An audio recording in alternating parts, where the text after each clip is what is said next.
Hey, what's up guys, Rep here. So today we're dealing with another situation where Twitter users are treating fictional characters like they're real human beings and real human beings like they're fictional characters. Now we're going to go over a story involving a mangaka who is being harassed by Twitter users and even slandered and threatened all over the supposedly dark themes contained within their manga series. Now, what kind of dark themes are we talking about here? Is it something really outrageous? No, they're the kind of themes you see in a Hollywood movie that might be rated PG-13. Now, the story starts right here with this post. So you have a manga news Twitter account that's sharing that this manga called Kidnappers will be concluding with its second volume that will be out on January 9th. Now, part of the problem here is that the description of this manga series is a little confusing in terms of the wording, but combine that with the illiteracy of the average Twitter user and their urge to jump on mangakas any chance they get, you have a perfect storm of drama that we're going to see today. So it says, an office worker man in Japan gets entangled into a children trafficking business run by a group of kids when his daughter suddenly vanishes one day. So eventually the mangaka, after being harassed by hundreds of users, they would come out and clarify some things, and they would say that this story is not filthy. This isn't meant to be something sexual or anything like that. It's simply about a girl who is kidnapped and then a hero comes and saves her. That is a trope and story type that we see all the time, and nobody ever has a problem with it, but the illiterate Twitter users who came across that original post decided this was an opportunity to attack and slander this mangaka. And before they were able to respond, we saw comments like this saying, dog shit account owners should game end themselves. This user saying, yo, hold on, what do these manga creators be making in Japan? This stuff is wild even for them. A story about kidnapping is too wild for the Japanese? What are you talking about? That's not a wild story at all. That's like I said earlier, this is the type of thing you see in a Hollywood movie that would probably be rated PG-13. Kidnapping stories are not something that is totally wild. This user says, given Japan's weird tendencies with children in their media, this isn't the serve they think it is. This cover art is unhinged too. So that first sentence is just another example of Twitter users openly sharing xenophobic claims about Japan. But the second part about this isn't the serve they think it is. What do you even mean? What are you trying to say? That the message of this story is supposed to be some kind of a serve? The message being that kidnapping is wrong? Do you disagree with that? Like, what are you trying to say with this? And the whole thing about the cover art being unhinged, yeah, I'm sorry the cover art of a manga series about kidnapping is a little dark. That shouldn't be unexpected. I don't know what else to tell you on that one. But this user said, horror recommending some child exploitation BS. Excuse me, can you tell me what child is being exploited by this manga series? Could you help me out here? Because I don't really see what you're claiming. But of course, this is just more people treating fictional characters like they're real people. And also, the message of this is save the kids who are being exploited and trafficked. Like, it's so confusing. It's like the same thing that happened with this one film that got a lot of outrage on Western Twitter. It's called The Sound of Freedom. It's about sharing the atrocities of human trafficking, and people who were sharing and celebrating that film were called Nazis and child abusers because they're trying to share a movie that shares a message about human trafficking and obviously portrays it in a very bad light. It's just weird. And someone here says someone needs to seize the author's assets because why are they touching her like that in the cover? Of course, that first sentence insinuating that this mangaka is a predator, where someone would question that down in the reply saying, reading ability of a chicken, read the effing manga. Where the original poster would reply saying, reading ability of an effing potato, learn what satire is. Actually, you need to learn what satire is because I'll tell you what satire is not. Satire is not slandering someone over a story because you have zero reading comprehension. That's not satire. You're just dumb.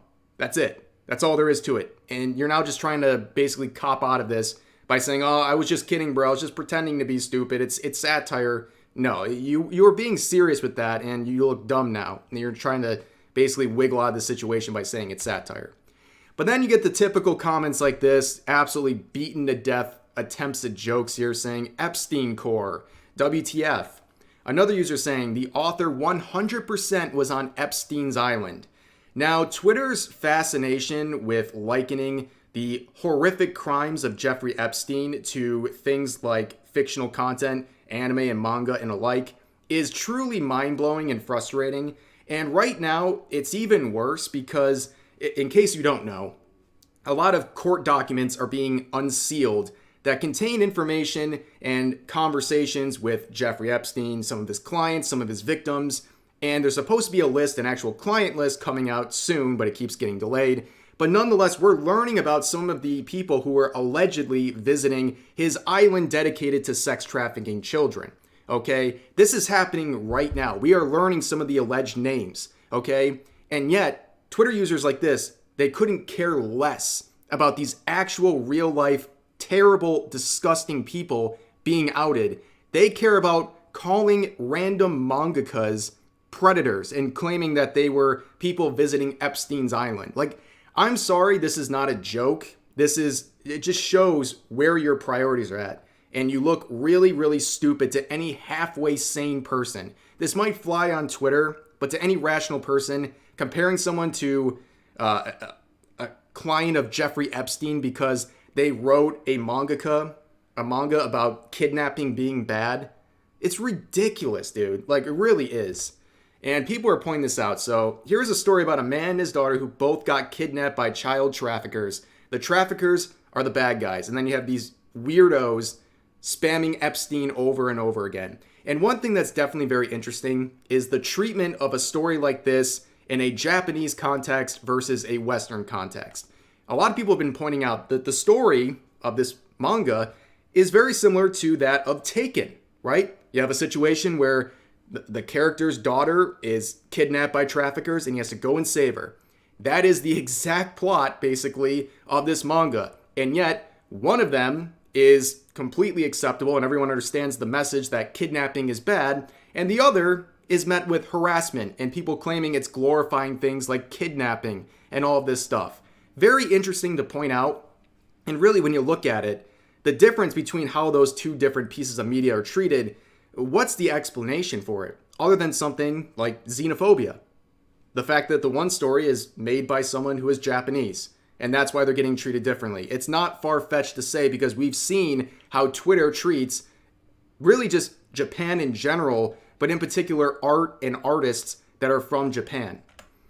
Moving on, here's another user saying the quote retweets are full of angry teenagers, and it's because you know that terrible things are happening as we speak. But when a manga author uses his skills to express exactly all of that, he's called a creep. The world isn't all sunshine and rainbows. Grow up. Here's another one saying, I love the fact that the quotes are shitting and pissing themselves over this because they can't read. These same people who love to talk about media literacy, yet they have never practiced actual effing literacy. Yeah, if they actually practiced reading or doing their own research to confirm things before they accuse someone of being a predator, they would have a much easier time identifying that this is a piece of media that says kidnapping is bad. It's really just that simple. Here's another one saying, why is it the people who call lolicons pedos are the same people who will get angry about someone writing a story about a man saving kids from a trafficking ring? Exactly.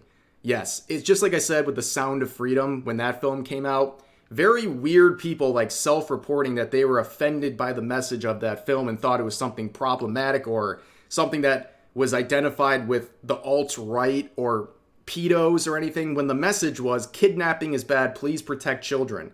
It's very confusing. It's the same situation here. I don't know what these people want.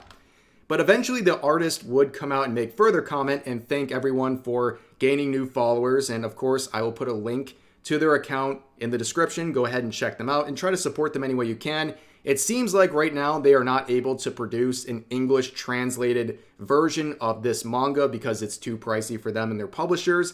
But here's to hoping that maybe they can. And if they do, I will definitely share that information with you guys. I hope they can figure something out and give you guys a profitable way to purchase an English version of this for them. And yeah, that's the story right now. Consider giving them a follow and supporting their account.